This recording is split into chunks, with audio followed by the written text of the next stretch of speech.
श्रीशिवरक्षास्तोत्रम् श्रीगणेशाय नमः। अस्य श्रीशिवरक्षास्तोत्रमन्त्रस्य याज्ञवल्क्य ऋषिः श्रीसदाशिवो देवता अनुष्टुप् छन्दः श्रीसदाशिवप्रीत्यर्थं शिवरक्षास्तोत्रजपे विनियोगः। चरितं देवदेवस्य महादेवस्य पावनम् अपारं परमोदारं चतुर्वर्गस्य साधनं गौरीविनायकोपेतं पञ्चवक्त्रं त्रिनेत्रकं शिवं ध्यात्वा दशभुजं शिवरक्षां पठेन्नरः। गङ्गाधरः शिरः पातु भालम् अर्धेन्दुशेखरः नयने मदनध्वंसी कर्णो सर्वभूषण घ्राणं पातु पुरारातिः मुखं पातु जगत्पतिः जिह्वां वागीश्वरः पातु कन्धरां शितिकन्धरः श्रीकण्ठः पातु मे कण्ठं स्कन्धो विश्वधुरन्धरः भुजो भूभारसंहर्ता करो पातु पिनाकदृक् हृदयं शङ्करः पातु जठरं गिरिजापतिः नाभिं मृत्युञ्जयः पातु कटिव्याघ्राजिनाम्बरः शक्तिनी पातु दीनार्त शरणागतवत्सलः पुरो महेश्वरः पातु जानुनी जगदीश्वरः जङ्गे पातु जगत्कर्ता गुल्फो पातु गणाधिपः चरणो करुणासिन्धुः सर्वाङ्गनी सदाशिवः एतां शिवबलोपेतां रक्षां यः सुकृती पठेत् स भुक्त्वा सकलान् कामान् शिवसायुज्यमाप्नुयात्। ग्रहभूतपिशाचाद्या स्त्रैलोक्ये विचरन्ति ये दूरादासु पलायन्ते शिवनामाभिरक्षणात् अभयङ्करनामेदं कवचं पार्वतीपतेः भक्त्या बिभर्ति यः कण्ठे तस्य वक्ष्यं जगत्त्रयम् इमां नारायणः स्वप्ने शिवरक्षां यथा दिशात् प्रातरुत्थाय योगीन्द्रो याज्ञवल्क्य तथा लिखत् चरितं देवदेवस्य महादेवस्य पावनम् अपारं परमोदारं चतुर्वर्गस्य साधनं गौरीविनायकोपेतं पञ्चवक्त्रं त्रिनेत्रकं शिवं ध्यात्वा दशभुजं शिवरक्षां पठेन्नरः। गङ्गाधरः शिरः पातु भालम् अर्धेन्दुशेखरः नयने मदनध्वंसी कर्णो सर्वभूषण घ्राणं पातु पुरारातिः मुखं पातु जगत्पतिः जिह्वां वागीश्वरः पातु कन्धरां शितिकन्धरः श्रीकण्ठः पातु मे कण्ठं स्कन्धो विश्वधुरन्धरः भुजो भूभारसंहर्ता करो पातु पिनाकदृक् हृदयं शङ्करः पातु जठरं गिरिजापतिः नाभिं मृत्युञ्जयः पातु कटिव्याघ्राजिनाम्बरः शक्तिनी पातु दीनार्त शरणागतवत्सलः पुरो महेश्वरः पातु जानुनी जगदीश्वरः जङ्गे पातु जगत्कर्ता गुल्फो पातु गणाधिपः चरणो करुणासिन्धुः सर्वाङ्गनी सदाशिवः एतां शिवबलोपेतां रक्षां यः सुकृती पठेत् स भुक्त्वा सकलान् कामान् शिवसायुज्यमाप्नुयात्। ग्रहभूतपिशाचाद्या स्त्रैलोक्ये विचरन्ति ये दूरादासु पलायन्ते शिवनामाभिरक्षणात् अभयङ्करनामेदं कवचं पार्वतीपतेः भक्त्या बिभर्ति यः कण्ठे तस्य वक्ष्यं जगत्त्रयम् इमां नारायणः स्वप्ने श्रीवृक्षां यथा दिशात् प्रातरुत्थाय योगीन्द्रो याज्ञवल्क्य तथा लिखत् चरितं देवदेवस्य महादेवस्य पावनम् अपारं परमोदारं चतुर्वर्गस्य साधनम् गौरीविनायकोपेतं पञ्चवक्त्रं त्रिनेत्रकं शिवं ध्यात्वा दशभुजं श्रीवृक्षां पठेन्नरः गङ्गाधरः शिरः पातु भालम् अर्धेन्दुशेखरः नयने मदनध्वंसी कर्णो सर्वभूषण घ्राणं पातु पुरारातिः मुखं पातु जगत्पतिः जिह्वां वागीश्वरः पातु कन्धरां शितिकन्धरः श्रीकण्ठः पातु मे कण्ठं स्कन्धो विश्वधुरन्धरः भुजो भूभारसंहर्ता करो पातु पिनाकधृक् हृदयं शङ्करः पातु जठरं गिरिजापतिः नाभिं मृत्युञ्जयः पातु कटिव्याघ्राजिनाम्बरः शक्तिनी पातु दीनार्त शरणागतवत्सलः पुरो महेश्वरः पातु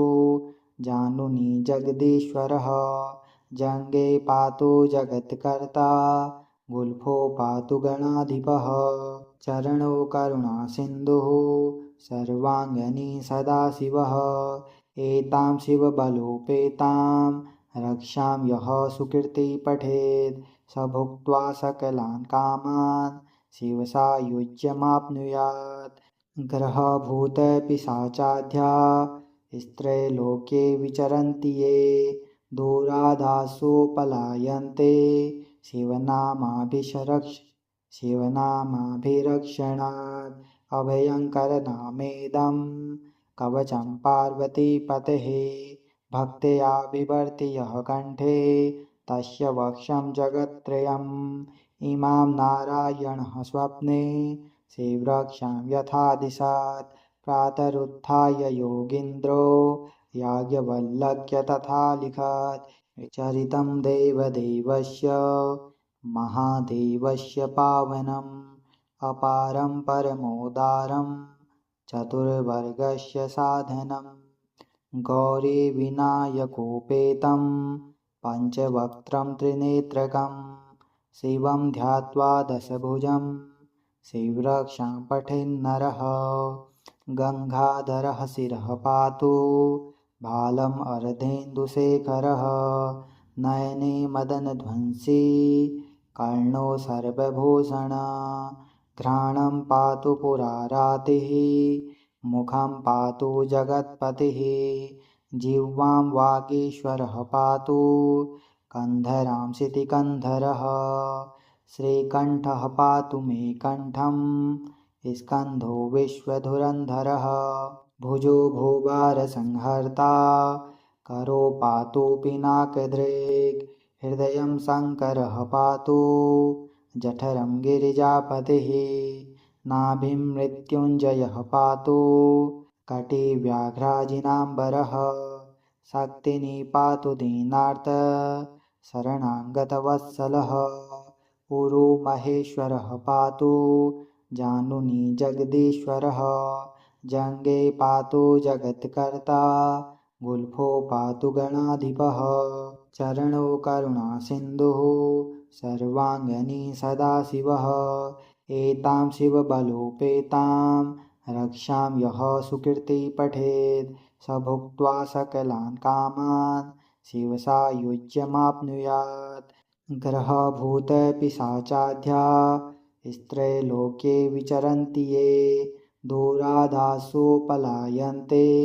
शिवनामाभिरक्षणात् अभयङ्करनामेदं कवचं पार्वतीपतेः भक्त्या बिभर्ति यः कण्ठे तस्य वक्ष्यं जगत्त्रयम् इमां नारायणः स्वप्ने श्रीवृक्षां यथा दिशात् प्रातरुत्थाय योगीन्द्रो याज्ञवल्क्य तथा लिखत्। चरितं देवदेवस्य महादेवस्य पावनम् अपारं परमोदारं चतुर्वर्गस्य साधनम् गौरीविनायकोपेतं पञ्चवक्त्रं त्रिनेत्रकं शिवं ध्यात्वा दशभुजं शिवरक्षां पठेन्नरः गङ्गाधरः शिरः पातु भालम् अर्धेन्दुशेखरः नयने मदनध्वंसी कर्णो सर्वभूषण घ्राणं पातु पुरारातिः मुखं पातु जगत्पतिः जिह्वां वागीश्वरः पातु कन्धरां शितिकन्धरः श्रीकण्ठः पातु मे कण्ठं स्कन्धो विश्वधुरन्धरः भुजो भूभारसंहर्ता करो पातु पिनाकदृक् हृदयं शङ्करः पातु जठरं गिरिजापतिः नाभिं मृत्युञ्जयः पातु कटिव्याघ्राजिनाम्बरः शक्तिनी पातु दीनार्त शरणागतवत्सलः पुरो महेश्वरः पातु जानुनी जगदीश्वरः जङ्गे पातु जगत्कर्ता गुल्फो पातु गणाधिपः चरणो करुणासिन्धुः सर्वाङ्गनी सदाशिवः एतां शिवबलोपेतां रक्षां यः सुकृती पठेत् स भुक्त्वा सकलान् कामान् शिवसायुज्यमाप्नुयात् ग्रहभूतपिशाचाद्या स्त्रैलोक्ये विचरन्ति ये दूरादासो पलायन्ते शिवनामाभिरक्षणात् अभयङ्करनामेदं कवचं पार्वतीपतेः भक्त्या बिभर्ति यः कण्ठे तस्य वक्त्रं जगत्त्रयम् इमां नारायणः स्वप्ने शिवरक्षां यथा दिशत् प्रातरुत्थाय योगीन्द्रो याज्ञवल्क्य तथा लिखत् चरितं देवदेवस्य महादेवस्य पावनम् अपारं परमोदारं चतुर्वर्गस्य साधनम् गौरीविनायकोपेतं पञ्चवक्त्रं त्रिनेत्रकं शिवं ध्यात्वा दशभुजं शिवरक्षां पठेन्नरः गङ्गाधरः शिरः पातु भालम् अर्धेन्दुशेखरः नयने मदनध्वंसी कर्णो सर्वभूषण घ्राणं पातु पुरारातिः मुखं पातु जगत्पतिः जिह्वां वागीश्वरः पातु कन्धरां शितिकन्धरः श्रीकण्ठः पातु मे कण्ठं स्कन्धो विश्वधुरन्धरः भुजो भूभारसंहर्ता करो पातु पिनाकदृक् हृदयं शङ्करः पातु जठरं गिरिजापतिः नाभिं मृत्युञ्जयः पातु कटिव्याघ्राजिनाम्बरः शक्तिनी पातु दीनार्त शरणागतवत्सलः पुरो महेश्वरः पातु जानुनी जगदीश्वरः जङ्गे पातु जगत्कर्ता गुल्फो पातु गणाधिपः चरणो करुणासिन्धुः सर्वाङ्गनी सदाशिवः एतां शिवबलोपेतां रक्षां यः सुकृती पठेत् स भुक्त्वा सकलान् कामान् शिवसायुज्यमाप्नुयात् ग्रहभूतपिशाचाद्या स्त्रैलोक्ये विचरन्ति ये दूरादासो पलायन्ते शिवनामाभिरक्षणात् अभयङ्करनामेदं कवचं पार्वतीपतेः भक्त्या बिभर्ति यः कण्ठे तस्य वक्त्रं जगत्त्रयम् इमां नारायणः स्वप्ने शिवरक्षां यथा दिशत् प्रातरुत्थाय योगीन्द्रो याज्ञवल्क्य तथा लिखत् चरितं देवदेवस्य महादेवस्य पावनम् अपारं परमोदारं चतुर्वर्गस्य साधनं गौरीविनायकोपेतं पञ्चवक्त्रं त्रिनेत्रकं शिवं ध्यात्वा दशभुजं शिवरक्षां पठेन्नरः गङ्गाधरः शिरः पातु भालम् अर्धेन्दुशेखरः नयने मदनध्वंसी कर्णो सर्वभूषण घ्राणं पातु पुरारातिः मुखं पातु जगत्पतिः जिह्वां वागीश्वरः पातु कन्धरां शितिकन्धरः श्रीकण्ठः पातु मे कण्ठं स्कन्धो विश्वधुरन्धरः भुजो भूभारसंहर्ता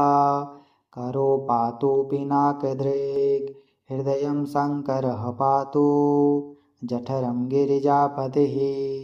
नाभिं मृत्युञ्जयः पातु कटिव्याघ्राजिनाम्बरः शक्तिनी पातु दीनार्त शरणागतवत्सलः पुरो महेश्वरः पातु जानुनी जगदीश्वरः जङ्गे पातु जगत्कर्ता गुल्फो पातु गणाधिपः चरणो करुणासिन्धुः सर्वाङ्गनी सदाशिवः एतां शिवबलोपेतां रक्षां यः सुकृती पठेत् स भुक्त्वा सकलान् कामान् शिवसायुज्यमाप्नुयात् ग्रहभूतपिशाचाढ्या स्त्रैलोक्ये विचरन्ति ये दूरादासो पलायन्ते शिवनामाभिरक्षणात् अभयङ्करनामेदं कवचं पार्वतीपतेः भक्त्या बिभर्ति यः कण्ठे तस्य वक्त्रं जगत्त्रयम् इमां नारायणः स्वप्ने शिवरक्षां यथा दिशात् प्रातरुत्थाय योगीन्द्रो याज्ञवल्क्य तथा लिखत् चरितं देवदेवस्य महादेवस्य पावनम् अपारं परमोदारं चतुर्वर्गस्य साधनं गौरीविनायकोपेतं पञ्चवक्त्रं त्रिनेत्रकं शिवं ध्यात्वा दशभुजं शिवरक्षां पठेन्नरः गङ्गाधरः शिरः पातु भालम् अर्धेन्दुशेखरः नयने मदनध्वंसी कर्णो सर्वभूषण घ्राणं पातु पुरारातिः मुखं पातु जगत्पतिः जिह्वां वागीश्वरः पातु कन्धरां शितिकन्धरः श्रीकण्ठः पातु मे कण्ठं स्कन्धो विश्वधुरन्धरः भुजो भूभारसंहर्ता करो पातु पिनाकदृक् हृदयं शङ्करः पातु जठरं गिरिजापतिः नाभिं मृत्युञ्जयः पातु कटिव्याघ्राजिनाम्बरः शक्तिनी पातु दीनार्त शरणागतवत्सलः पुरो महेश्वरः पातु जानुनी जगदीश्वरः जङ्गे पातु जगत्कर्ता गुल्फो पातु गणाधिपः चरणो करुणासिन्धुः सर्वाङ्गनी सदाशिवः एतां शिवबलोपेतां रक्षां यः सुकृती पठेत् स भुक्त्वा सकलान् कामान् शिवसायुज्यमाप्नुयात् ग्रहभूतपिशाचाढ्या स्त्रैलोक्ये विचरन्ति ये दूरादासो पलायन्ते शिवनामाभिरक्षणात् अभयङ्करनामेदं कवचं पार्वतीपतेः भक्त्या बिभर्ति यः कण्ठे तस्य वक्त्रं जगत्त्रयम् इमां नारायणः स्वप्ने शिवरक्षां यथा दिशात् प्रातरुत्थाय योगीन्द्रो याज्ञवल्क्य तथा लिखत् चरितं देवदेवस्य महादेवस्य पावनम् अपारं परमोदारं चतुर्वर्गस्य साधनं गौरीविनायकोपेतं पञ्चवक्त्रं त्रिनेत्रकं शिवं ध्यात्वा दशभुजं शिवरक्षां पठेन्नरः गङ्गाधरः शिरः पातु भालम् अर्धेन्दुशेखरः नयने मदनध्वंसी कर्णो सर्वभूषण घ्राणं पातु पुरारातिः मुखं पातु जगत्पतिः जिह्वां वागीश्वरः पातु कन्धरां शितिकन्धरः श्रीकण्ठः पातु मे कण्ठं स्कन्धो विश्वधुरन्धरः भुजो भूभारसंहर्ता करो पातु पिनाकदृक् हृदयं शङ्करः पातु जठरं गिरिजापतिः नाभिं मृत्युञ्जयः पातु कटिव्याघ्राजिनाम्बरः शक्तिनी पातु दीनार्त शरणागतवत्सलः पुरो महेश्वरः पातु जानुनी जगदीश्वरः जङ्गे पातु जगत्कर्ता गुल्फो पातु गणाधिपः चरणो करुणासिन्धुः सर्वाङ्गनी सदाशिवः एतां शिवबलोपेतां रक्षां यः सुकृती पठेत् स भुक्त्वा सकलान् कामान् शिवसायुज्यमाप्नुयात् ग्रहभूतपिशाचाढ्या स्त्रैलोक्ये विचरन्ति ये दूरादासो पलायन्ते शिवनामाभिरक्षणात् अभयङ्करनामेदं कवचं पार्वतीपतेः भक्त्या बिभर्ति यः कण्ठे तस्य वक्ष्यं जगत्त्रयम् इमां नारायणः स्वप्ने शिवरक्षां यथा दिशात् प्रातरुत्थाय योगीन्द्रो याज्ञवल्क्य तथा लिखत् चरितं देवदेवस्य महादेवस्य पावनम् अपारं परमोदारं चतुर्वर्गस्य साधनम् गौरीविनायकोपेतं पञ्चवक्त्रं त्रिनेत्रकं शिवं ध्यात्वा दशभुजं शिवरक्षां पठेन्नरः गङ्गाधरः शिरः पातु भालम् अर्धेन्दुशेखरः नयने मदनध्वंसी कर्णो सर्वभूषण घ्राणं पातु पुरारातिः मुखं पातु जगत्पतिः जिह्वां वागीश्वरः पातु कन्धरां शितिकन्धरः श्रीकण्ठः पातु मे कण्ठं स्कन्धो विश्वधुरन्धरः भुजो भूभारसंहर्ता करो पातु पिनाकदृक् हृदयं शङ्करः पातु जठरं गिरिजापतिः नाभिं मृत्युञ्जयः पातु कटिव्याघ्राजिनाम्बरः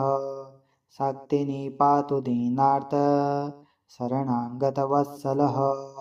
पुरो महेश्वरः पातु जानुनी जगदीश्वरः जङ्गे पातु जगत्कर्ता गुल्फो पातु गणाधिपः चरणो करुणासिन्धुः सर्वाङ्गनी सदाशिवः एतां शिवबलोपेतां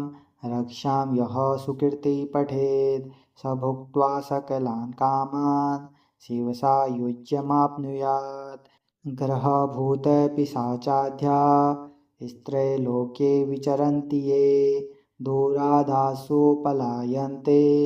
शिवनामाभिरक्षणात् अभयङ्करनामेदं कवचं पार्वतीपतेः भक्त्या बिभर्ति यः कण्ठे तस्य वक्ष्यं जगत्त्रयम् इमां नारायणः स्वप्ने शिवरक्षां यथा दिशात् प्रातरुत्थाय योगीन्द्रो याज्ञवल्क्य तथा लिखत् चरितं देवदेवस्य महादेवस्य पावनम् अपारं परमोदारं चतुर्वर्गस्य साधनम् गौरीविनायकोपेतं पञ्चवक्त्रं त्रिनेत्रकं शिवं ध्यात्वा दशभुजं शिवरक्षां पठेन्नरः गङ्गाधरः शिरः पातु भालम् अर्धेन्दुशेखरः नयने मदनध्वंसी कर्णो सर्वभूषण घ्राणं पातु पुरारातिः मुखं पातु जगत्पतिः जिह्वां वागीश्वरः पातु कन्धरांसितिकन्धरः श्रीकण्ठः पातु मे कण्ठं स्कन्धो विश्वधुरन्धरः भुजो भूभारसंहर्ता करो पातु पिनाकदृक् हृदयं शङ्करः पातु जठरं गिरिजापतिः नाभिं मृत्युञ्जयः पातु कटिव्याघ्राजिनाम्बरः शक्तिनी पातु दीनार्त शरणागतवत्सलः पुरो महेश्वरः पातु जानुनी जगदीश्वरः जङ्गे पातु जगत्कर्ता गुल्फो पातु गणाधिपः चरणो करुणासिन्धुः सर्वाङ्गनी सदाशिवः एतां शिवबलोपेतां रक्षां यः सुकृती पठेत् स भुक्त्वा सकलान् कामान् शिवसायुज्यमाप्नुयात् ग्रहभूतपिशाचाद्या स्त्रैलोक्ये विचरन्ति ये दूरादासो पलायन्ते